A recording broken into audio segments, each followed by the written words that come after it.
My name is SK Moraes, student ID MS 19808826. This presentation is on to talk on topic DevSecOps, basically security in under DevOps. We are going to discuss about methodologies and tools and other important fundamentals of the DevSecOps. As an instruction, DevSecOps is relatively new term in the application security space. Is about in introducing security earlier in software development lifecycle by expanding the close collaboration between development and operation teams in the DevOps movement to include security teams as well. It requires a change in culture, process and tools across the core functional teams comprising the development, security, testing and operations. Basically, DevSecOps means that security is a shared responsibility and everyone involved in the software development lifecycle has a role to play in building security into DevOps,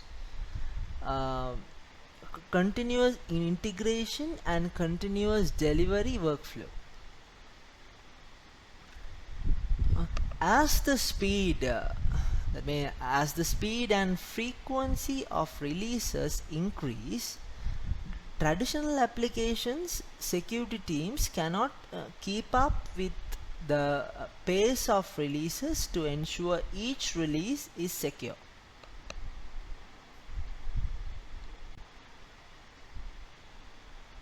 In order to address this, organizations need to build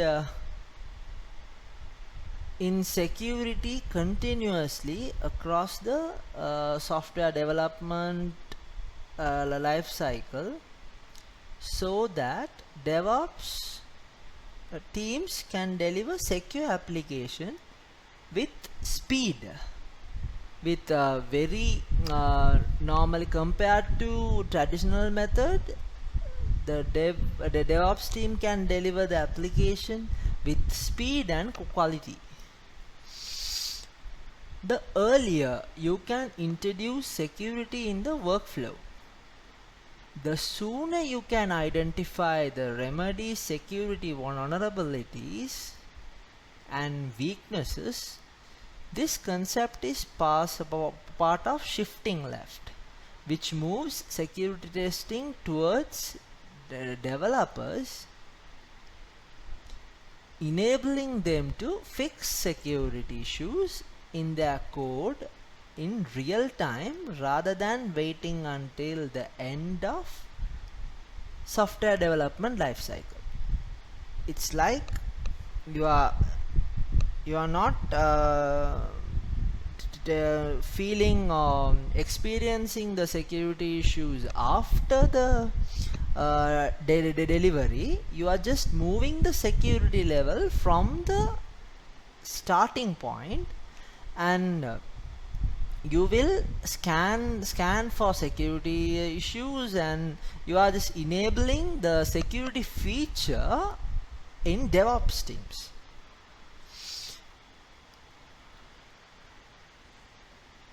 It's basically where your security was bolted on in traditional development and environments. Through DevSecOps, organizations can integrate security seamlessly into the existing continuous integration and continuous delivery practices. DevSecOps spans the entire SDLC from planning and design to coding.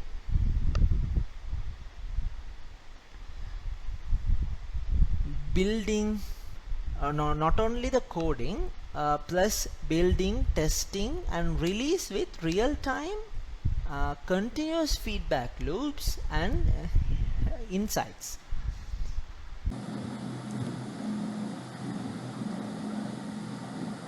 Importance of DevSecOps. Basically, the importance of DevSecOps is detecting bugs and vulnerabilities at prior stage and fix them at a lower cost. Certainly utilize open source bundles with automating tools to trace harmful paths. Spare expenses on asset and executive as you are just searching for the devices and approaches that will assist plan with making sure to have secure software. Prioritizing security knowledge for engineers, expanding their security skills simultaneously, and oversee hazards and mitigate the lawful risk, confronting the guarantee of network safety.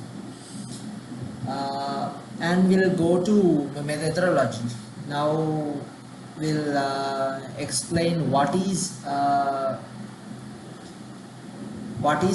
DevOps in security, or security in DevOps. What kind of things it's going to happen in security in DevOps. In continuous integration and continuous delivery, you can't stop. It's a non-stop progress. It is the entire idea here.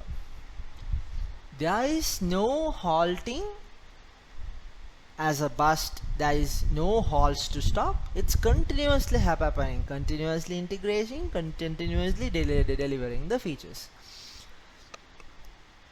It just turns out the answer for that is continuous integration and continuous delivery. It's really a similar component, which is a present mechanization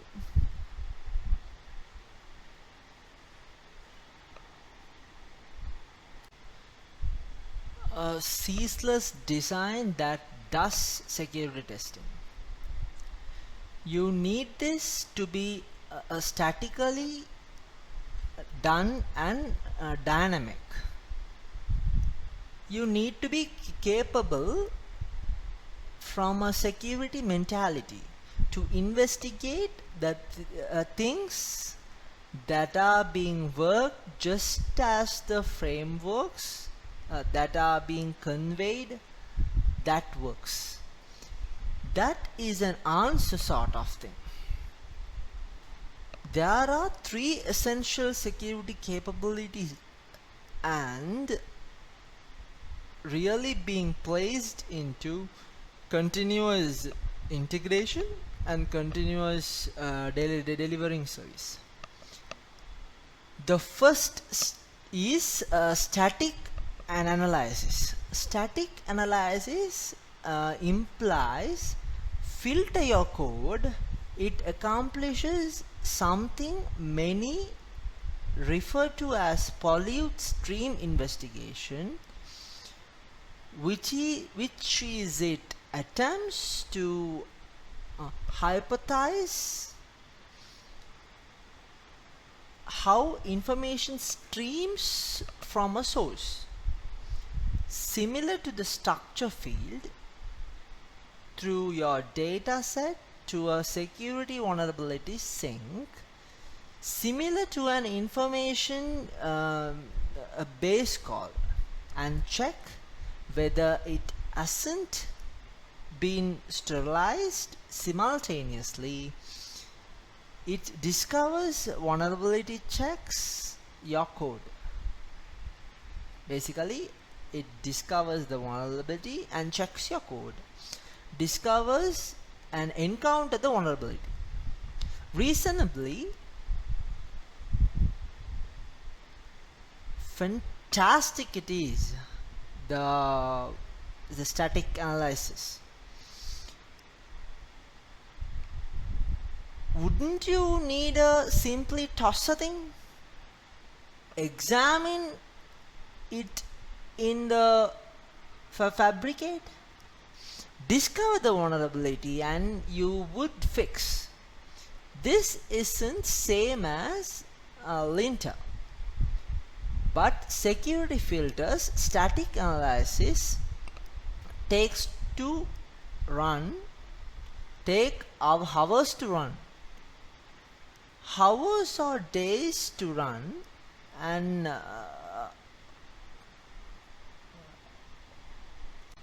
it's contingent upon the size of code base. These are the cutting edge tools that take that sum. Manufacturers don't take hours. On the off chance that you present something that brings 10 minutes into the assemble, for the most part 3 will be the sum clamor. In the event that you bring something that bought hours into assemble, the entire thought of a faultless culture may depart for good. There may be a few difficulties included. Thus, this industry needed to adjust. They began at the decent spot of automation.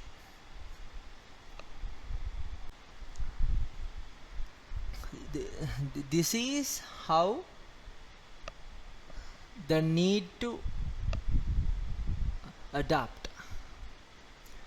On a very basic level, incremental scans, you run this enormous output throughout the end of the week that actually takes its a couple of days to run. However, at that point, what you do in the fabricate is you run most modest outputs that alone test the delta. These scans are not as complete, but rather they are acceptable. They actually would discover a few issues. This is static analysis. Side note, yes, yet significant side note for static analysis.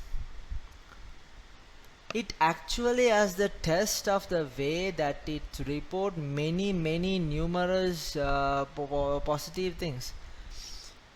So toward the day's end, running the test that is recently defective,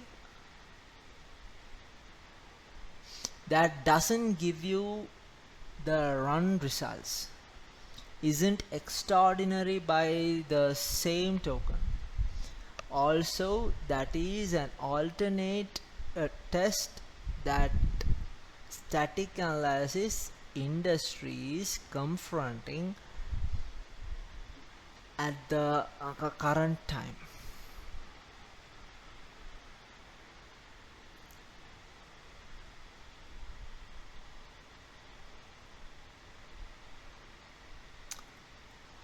And now, as we discussed static analysis, now we'll dig into dynamic analysis. This used to be named as black box testing. It acts as an automated hacker. So you aim to against a currently running system and it would go off and it would test as a black box. It would begin analysis it and attempting to check whether you can break in run some SQL injection payloads, run some cross-site scripting. Once more, theoretically is automation. It's a positive thing. You need to run it. It should be runnable in a build. However, has two difficulties. One, it requires a committed climate to run against.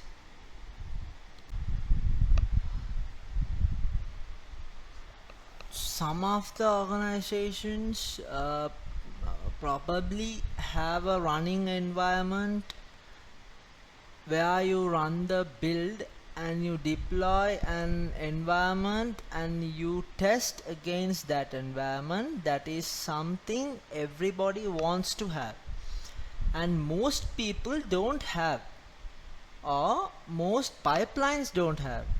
That's the challenge. And once again, it's very long, and it's very it's the time consuming to complete. Dynamic analysis is slightly a smarter way that is still finding its way.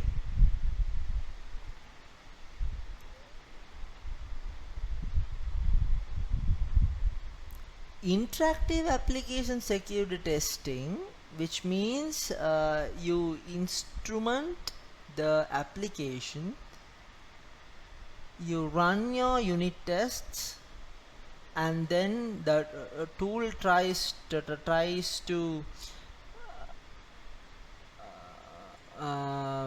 reduce from what has found whether there is security loss or not. It learns your application through your unit tests, and then it just applies a security perspective to do it. It's not exactly dynamic analysis, but it's similar. It's less comprehensive, but it works within your unit tests that you're already running. So a very imperfect. This space is really struggling with these methodologies, but it might work. In Dust, there is an interesting alternate approach, which, as I said, like dynamic analysis is very adapting to the space from a company called Didictfy, that I kind of like their approach,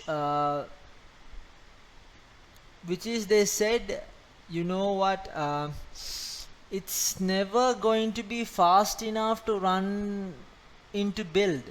You are never going to have these environments that are your own. What we are going to do is we are going to able to test your production or your staging environment as is. So from the build, you kick off a scan from your build, but the scans come in at a band. They come async afterwards. We scan the application that has been deployed by your build system. That's interesting, but the problem and continuously to it, just sort of sharing. I guess the perspective that the industry is trying to do. Then the last one that people do in the build is this: software composition analysis, or scanning for open source vulnerabilities. This is the one that actually you see more adapted. I'm a little bit of based because this is the space I also do, but it's just one of those things that is indeed more DevOpsy in its mindset. It's a fast scan that explodes, which can open source libraries you are using and tells you if they are vulnerable or not. You might break the build if you find a library that has a vulnerability or some license problem. It's fast accurate. It's kind of naturally CI/CD friendly. The number of conversations is like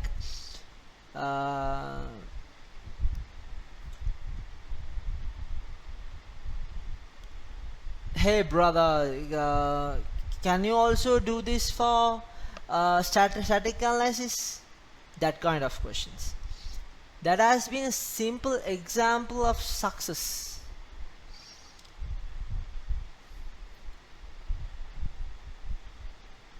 Now if we come back to the continuous integration and continuous delivery is maybe the pillar of what is DevOps technology. What is DevOps like? What's the one tech that really enabled? Actually, I don't know, maybe cloud, it's hard. It's definitely one of them. One of the key technologies that are there in DevOps.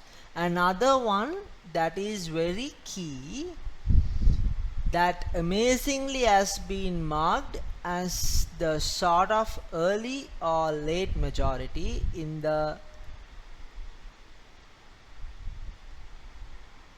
microservices. What do we care about the security for microservices? Well, when you talk about security,